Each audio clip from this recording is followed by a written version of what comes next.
Welcome to Chillin' 101. We hope this video helps. You begin by making sure you control the phone number registered with Telegram and the SIM is active. Open the app or desktop client and enter that phone number. Telegram will send a one-time code to SMS or to any logged-in Telegram session. Once you receive the code, type it in immediately. If you already have Telegram open on another device, use that session to view or approve the new login. That's usually faster and bypasses SMS delays. If Telegram asks for a secondary password, you're facing two-step verification. Enter the 2FA password you set earlier.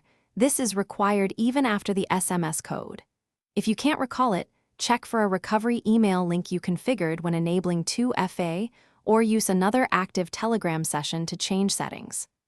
Once done, make sure to update the password in a secure password manager.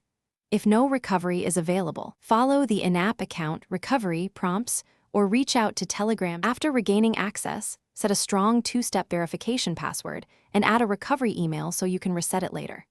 Next, go to Settings Devices and review active sessions, revoking any device you don't recognize to secure your account.